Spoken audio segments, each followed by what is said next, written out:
ఉత్తరప్రదేశ్లో 10 రాజ్యసభ స్థానాలకి బీజేపీ 8 గెలుచుకుంది. అట్లాగే సమాజ్వాదీ పార్టీ కాంగ్రెస్ ఎలియన్స్తో అట్లాగే 2 గెలుచుకున్నాయి. అంటే ఒక్క బీఎస్పీ ఎమ్మెల్యే, ఆర్ఎల్డీ 8 మంది ఎమ్మెల్యేలు కూడా బీజేపీ గెలుచుకుంది. అయితే ఇదంతా అందరికీ తెలిసిందే, వీక్షకులకు కూడా. ఈ మధ్యలోనే India TV CNX poll, opinion poll అని చేసింది ఉత్తరప్రదేశ్లో.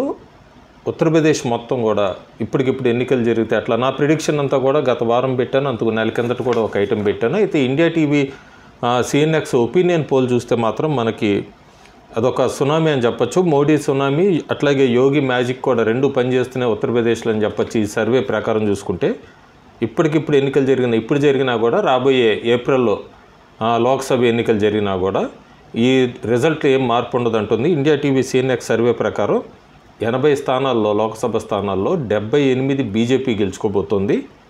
సమాజ్వాదీ పార్టీ 2 స్థానాలు గెలుచుకోబోతోంది. దీన్ని బట్టి చూస్తే మనకి మొత్తం స్వీప్ కిందే చెప్పచ్చు. సమాజ్వాదీ పార్టీ గెలుచుకునే 2 స్థానాలు కూడా ఆజంఘర్, మెయిన్పురి. అట్లాగే కాంగ్రెస్ అంతకుముందు గెలుచుకున్న రాయ్బరేలీ, అమైతీ సీట్స్ 2 కూడా కోల్పోతుందని చెప్తుంది India TV CNX opinion poll survey. So Uttar Pradesh clean sweep దిశగానే వెళ్తోంది బీజేపీ.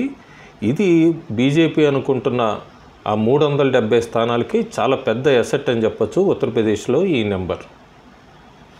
Thank you.